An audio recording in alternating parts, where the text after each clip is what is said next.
o arquivo que vocês tinham anteriormente era um arquivo que trazia as informações de uma maneira geral, falando sobre as pessoas jurídicas, mas ele não tocava nos elementos referentes a essas três últimas pessoas jurídicas de direito privado, certo? Instituições religiosas, partidos políticos e as EIRELIs, as empresas individuais de responsabilidade limitada. Agora, quem acessar lá no Google Classroom já vai verificar esse arquivo atualizado, certo? Mas perceba que você vai acessar a nossa página e vai descer um pouquinho e ela vai estar mais para baixo, porque eu salvei no mesmo mural, no mesmo aviso de mural da semana passada. Eu só fiz atualizar o arquivo, certo? Aí você dá uma entrada rapidinho lá e já pega esse arquivo atualizado. Beleza? Como é que estamos? Como é que estamos de quarentena? Tudo em paz? Tudo caminhando bem? Espero que sim. A gente está aqui enfrentando essas primeiras atividades. Vocês já fizeram prova? Já fizeram prova agora nesse novo esquema de atividade remota? Pois é, Arnaldo. Tá todo mundo agoniado para sair, não é? Mas vai chegar o momento. Fique em paz que vai chegar o momento.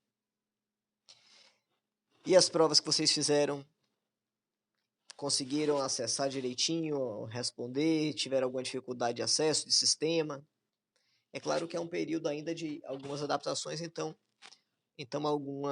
alguns ajustes às vezes precisam ser feitos, mas de uma forma geral o feedback que eu tive do pessoal foi bom. As pessoas acessaram bem e sem qualquer intercorrência. Graças a Deus. Beleza? Pessoal, o que é que eu estou pensando em fazer hoje? A gente vai tratar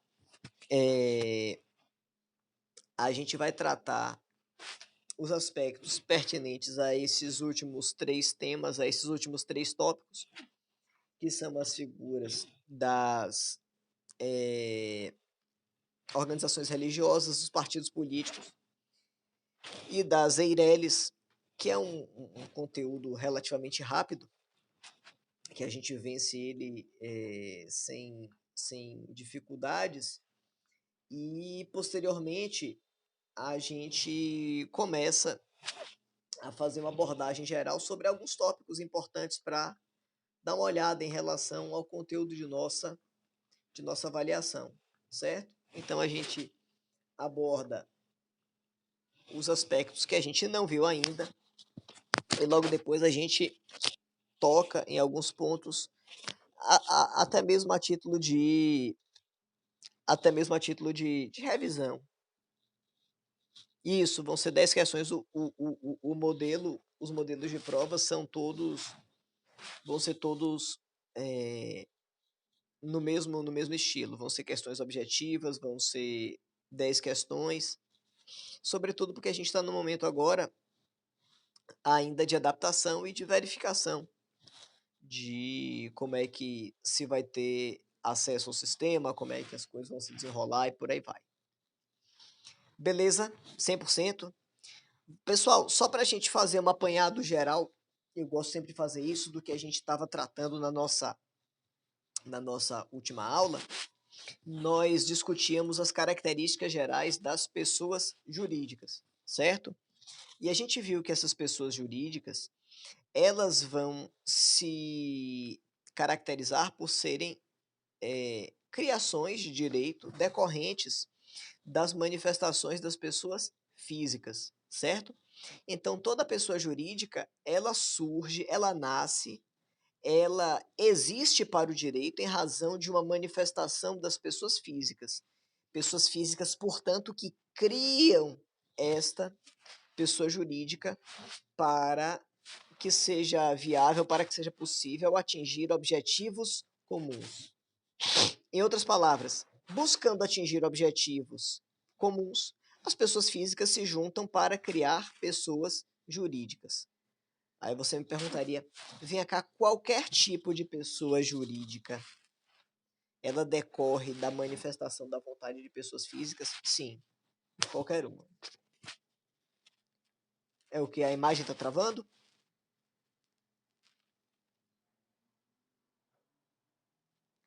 E agora estão vindo? Estão ouvindo e vendo? Deixa eu ver uma coisa aqui. Pera aí. A imagem e som tá aqui. Agora melhorou? Tá bom? Me dê retorno aqui. Deixa eu...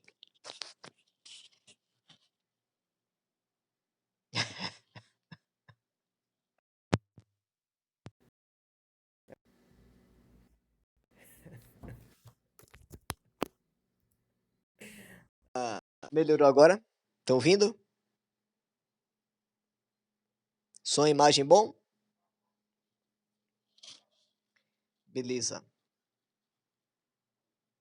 Ainda tá ruim aí, João, o som? Vão me dando retorno aí. Que a princípio a conexão tá boa.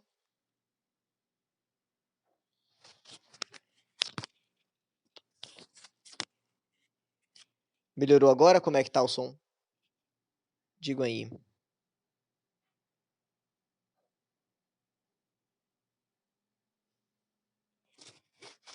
Deve ser conexão. Deve ser a conexão. Mas vamos seguindo. Se tiver alguma parte que alguém não pegar ou não ouvir, pede para repetir, falando ou por escrito, que a gente trata novamente. Não tem problema não, fiquem tranquilos em relação a isso. Viu? Se tiver dúvida, escreve, pode mandar mensagem de voz ou escrever aqui. Sim, tá sim, Sara, tá gravando. Viu? Tá gravando e eu vou disponibilizar isso também. Então, o que a gente discutia era o conjunto de características inerentes às pessoas jurídicas e um dos pontos que a gente viu foi o fato de que as pessoas jurídicas elas surgem em decorrência da manifestação da vontade das pessoas físicas, certo? Toda pessoa jurídica nasce em decorrência de manifestação da vontade das pessoas físicas? Sim, toda pessoa jurídica nasce em decorrência da vontade das pessoas físicas, das pessoas naturais. Qualquer uma? Sim, qualquer uma. Até mesmo o Estado, a gente viu na aula passada que o Estado, por exemplo, é uma espécie de pessoa jurídica, que ele vai ser dividido de acordo com a sua esfera de competência e que nós vamos ter no âmbito das figuras estatais, a União, os estados, o Distrito Federal e os municípios. Cada uma dessas figuras, vão ser reconhecidas como pessoas jurídicas de direito público interno, certo? E vão ter como característica geral titularizarem direitos, poderem contrair obrigações e trazerem consigo a prerrogativa de atuarem em nome do interesse coletivo. Aí você me perguntaria, bom, e esses entes federativos, eles nascem em decorrência das pessoas físicas? Sim, essas pessoas físicas atribuem a essa figura do Estado a condição de titularizarem. Peraí que o parlamentar Raimundo está falando aqui. Deixa eu cortar o microfone dele aqui. Peraí. Pronto. Pronto, eu já cortei o ponto de voz do nobre parlamentar aqui para a gente poder atuar em silêncio. Fica tranquilo, velho. Pera só um minutinho aqui. Não, na verdade não aparece porque eu tive alguns problemas para fazer a gravação direto pelo aplicativo do Meeting. E aí eu estou fazendo por um outro meio, e aí eu lanço depois no YouTube e coloco o link para vocês. Vocês vão ter acesso normal, pode ficar tranquilo. viu? Então, até a própria figura do Estado, nas suas diversas manifestações, vai decorrer do conjunto de interesses das pessoas físicas. Percebam que quando a gente fala sobre contrato social, quando a gente fala sobre declinar de parte dos interesses privados em prol do interesse coletivo, o surgimento do Estado, o fato dos seres humanos deixarem de estar na condição de nômades e atuarem em uma vida coletiva, tudo isso vai ser, de certa maneira, uma manifestação de vontade de pessoas físicas que vão atribuir a esta figura prerrogativas para atingirem os seus interesses, certo? Então a gente tem o fato de que a pessoa jurídica ela nasce em decorrência da vontade da pessoa física. Isso aqui, inclusive, é uma revisão, é um apanhado geral do que a gente viu na aula passada, certo? Outra característica importante para você ter em mente é que as pessoas jurídicas, elas nascerão, elas terão existência jurídica em razão do registro dos seus atos constitutivos. Então, quando é que a gente pode quando é que a gente pode dizer que uma pessoa jurídica nasceu, que uma pessoa jurídica já existe para o mundo do direito? A partir do momento em que há o efetivo registro dos seus atos constitutivos. Ato constitutivo é um termo genérico.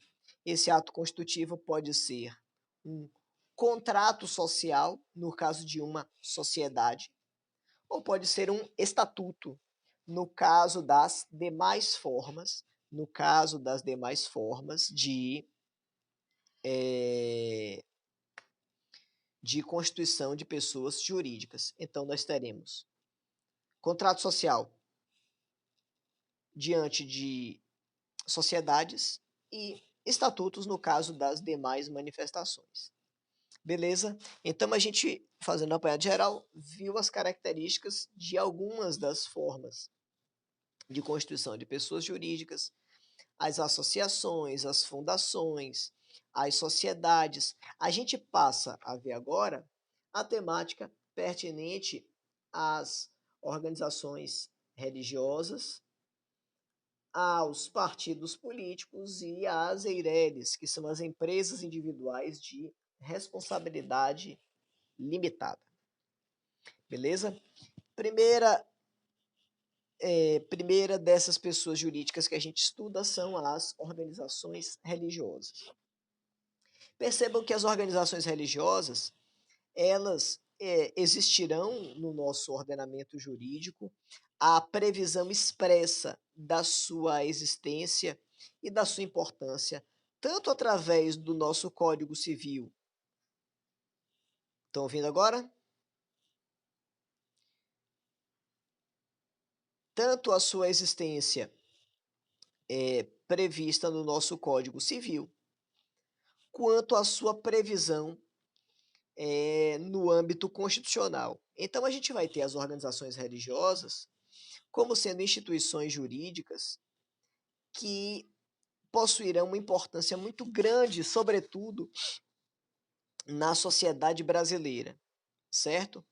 Nós temos que levar em conta alguns aspectos. O primeiro deles é que o Estado ele é laico, e sendo laico não deve existir uma prevalência, uma preponderância nas atividades públicas, nas atividades vinculadas ao Estado, dando preferência a esta ou aquela manifestação de ordem religiosa em detrimento das demais, certo? Esse é um aspecto, esse é um ponto. Mas é lógico que o Estado não pode se eximir por completo, não do caráter jurídico, mas do caráter sociológico que decorre dessas diversas manifestações de natureza religiosa. Então percebam que a própria Constituição, ela indica que o Estado deve ser laico, mas reconhece as instituições religiosas como elementos de absoluta importância no âmbito das relações sociais e também jurídicas em âmbito nacional, certo? Então, por conta disso, o Estado ele não deve trazer uma prevalência ou dar uma preferência a determinada religião em detrimento das demais, mas, por outro lado, o próprio Estado reconhece a relevância e a importância das manifestações religiosas no âmbito da formação histórica dos povos e principalmente no tocante aos aspectos culturais de determinada sociedade, certo? E assim, isso é algo completamente indissociável.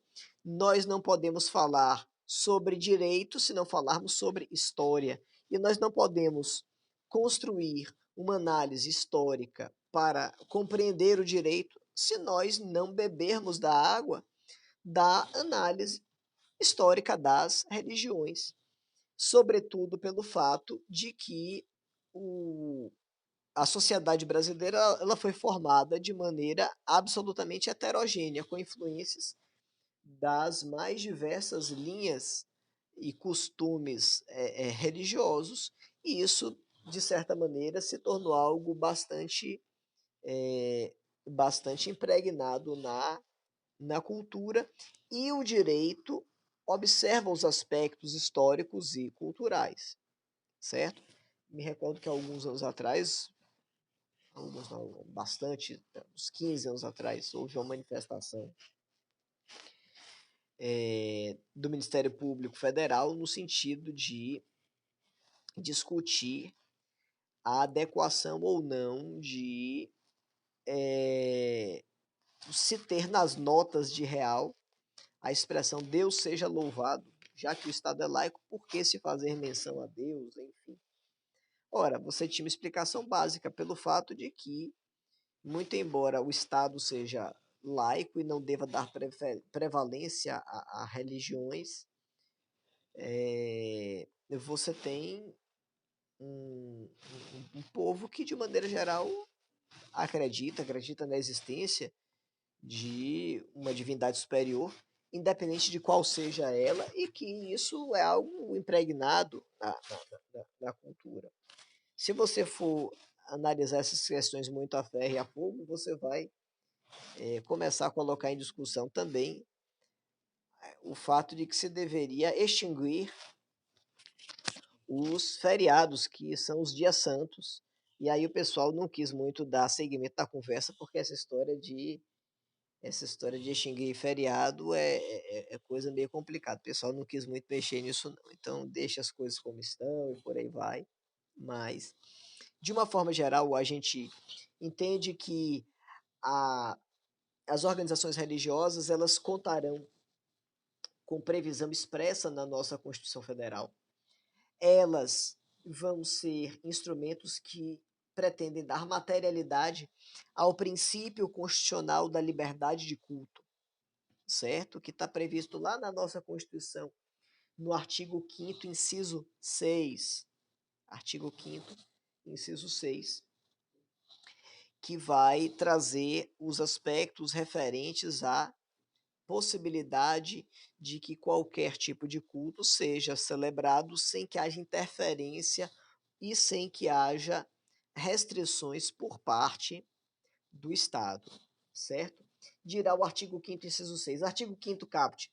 Todos são iguais perante a lei, sem distinção de qualquer natureza, garantindo-se aos brasileiros e aos estrangeiros residentes no país a inviolabilidade do direito à vida, à liberdade, à igualdade, à segurança e à propriedade nos termos seguintes. Esse é o caput do artigo 5º da Constituição. Nós teremos o inciso 6, que ele dirá o seguinte: é inviolável a liberdade de consciência e de crença, sendo assegurado o livre exercício dos cultos religiosos e garantida, na forma da lei, a proteção aos locais de culto e às suas liturgias, certo? Então a Constituição estabelece não apenas que a liberdade de consciência, mas também a liberdade de culto devem ser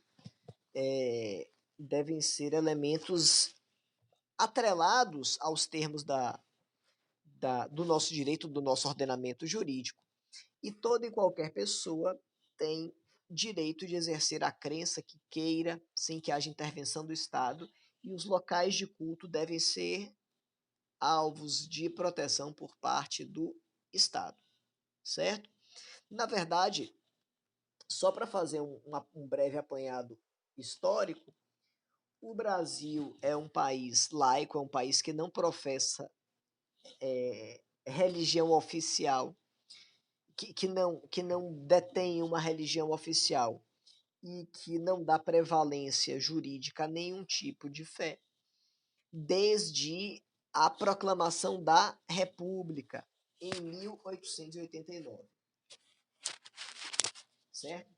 Então, desde a proclamação da República que o Brasil se tornou um Estado laico, um Estado que não professa nenhuma religião específica. Mas, ao longo do período entre a proclamação da República e a década de 40, muito embora não houvesse uma religião oficial específica, não se tinha um texto constitucional detalhando a liberdade religiosa e a liberdade de culto especificamente como um elemento com o status de direito fundamental, certo? Você não fazia menção a religiões de forma expressa, mas também não havia um dispositivo específico garantindo essa liberdade de culto. E o que é que acontecia? O Brasil foi um país ocupado, colonizado por Portugal, que é um país, como a maioria de vocês deve saber, de tradições profundamente católicas.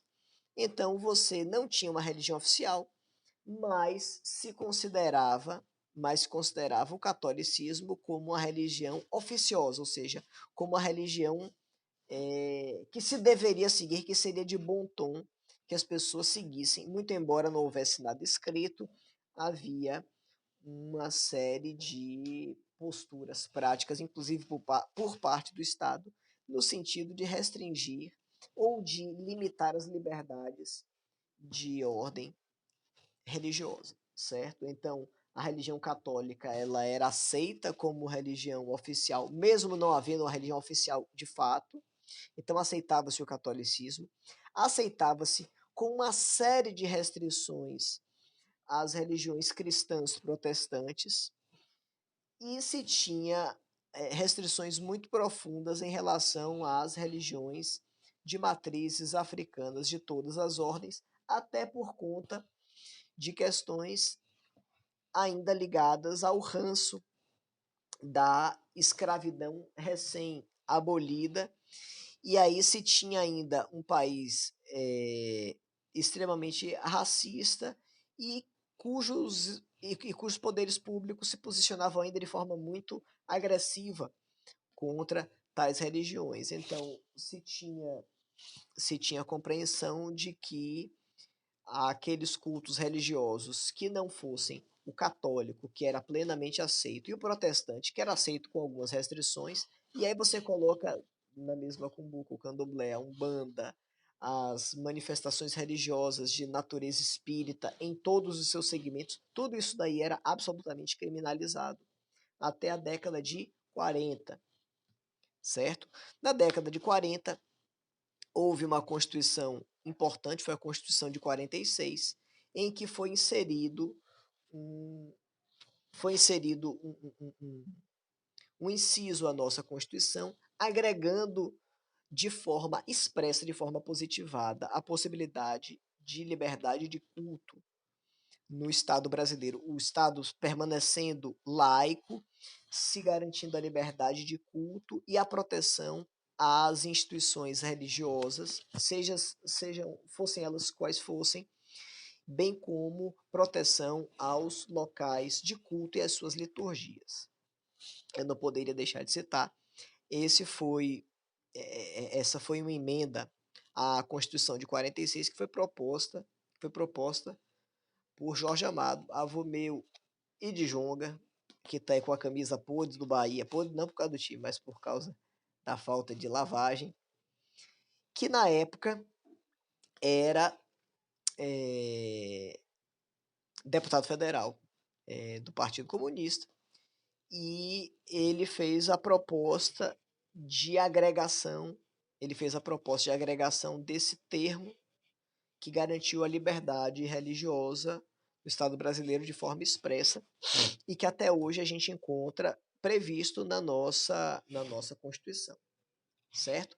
Então, o que o Código Civil institui em termos de proteção e liberdade, desculpe, o que o Código Civil estabelece em termos de previsão das instituições religiosas sendo figuras jurídicas que têm o mesmo respaldo que as demais, que as associações, que as sociedades, que os partidos políticos, vai encontrar uma guarida, vai encontrar um respaldo constitucional, certo?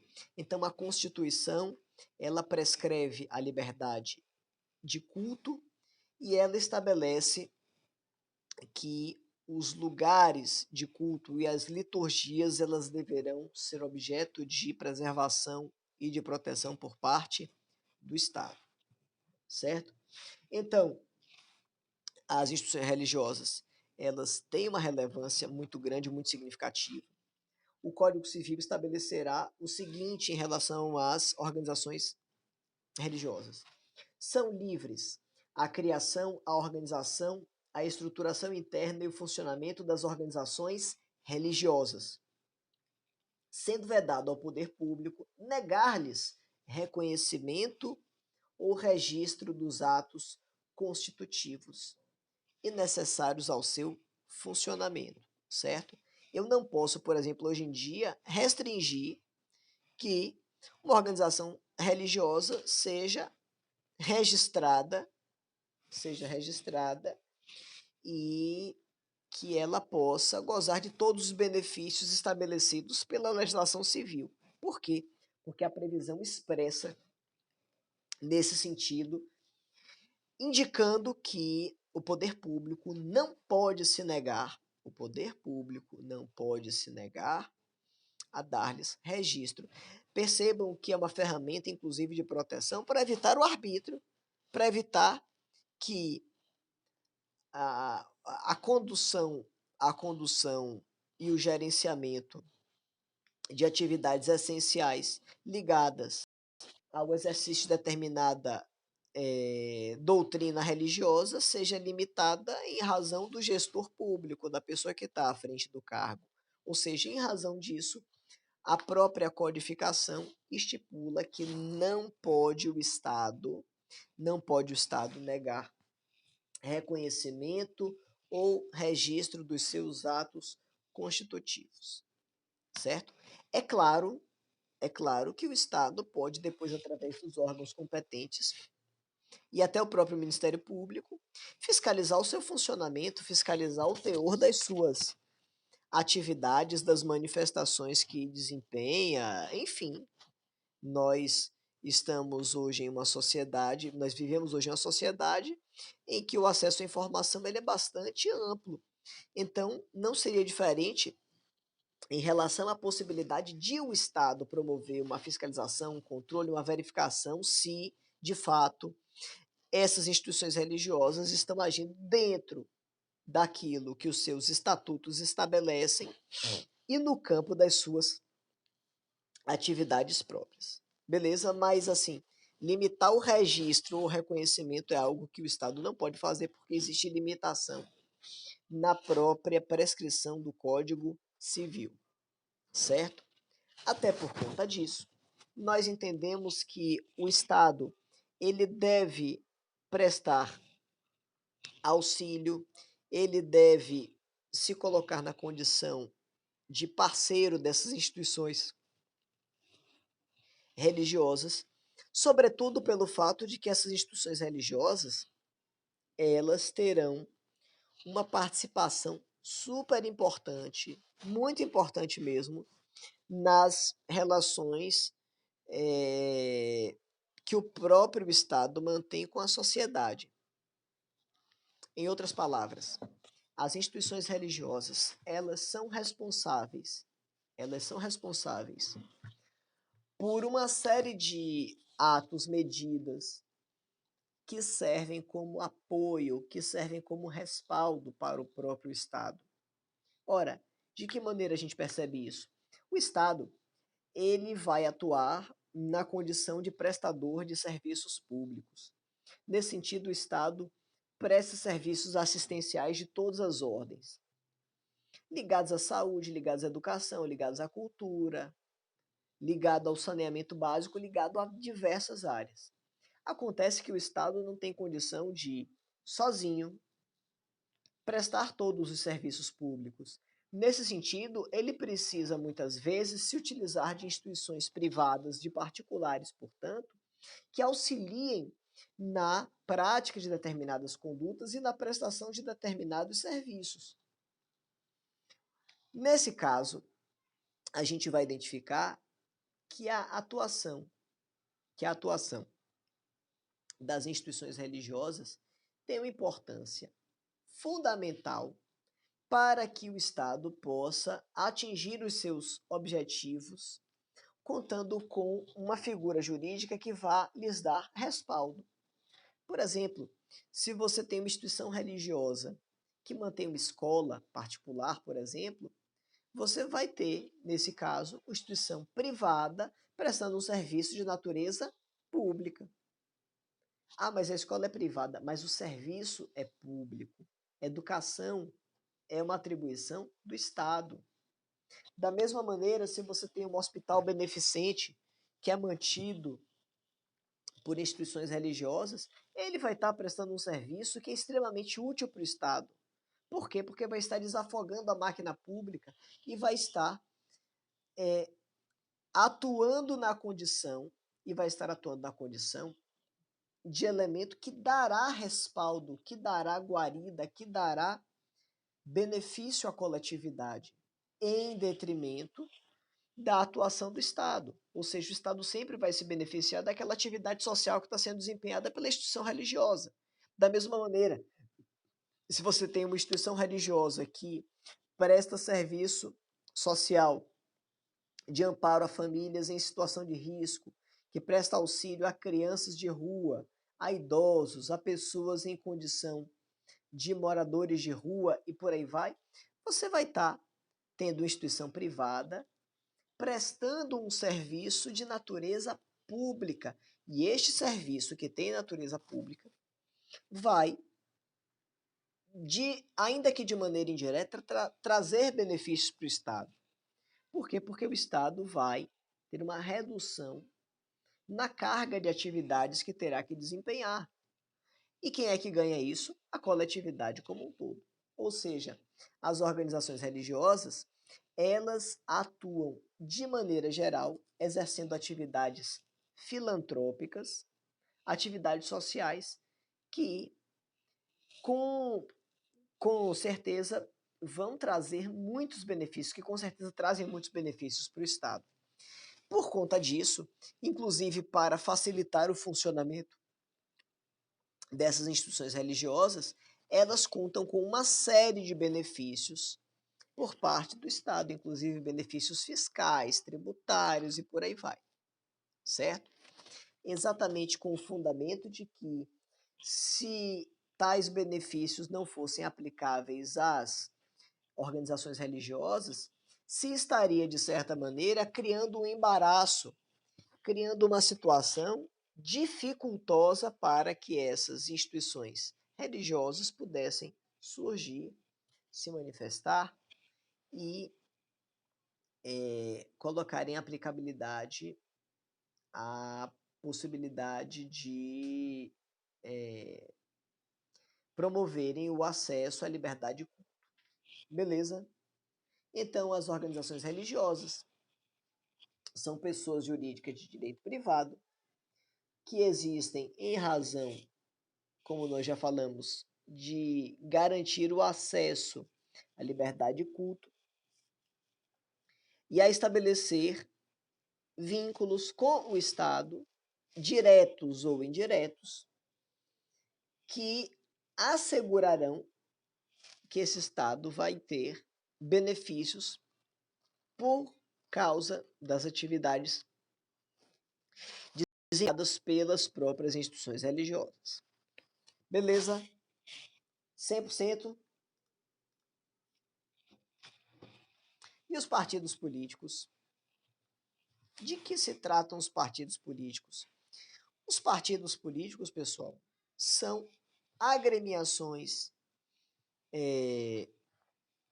são agremiações políticas que vão congregar pessoas que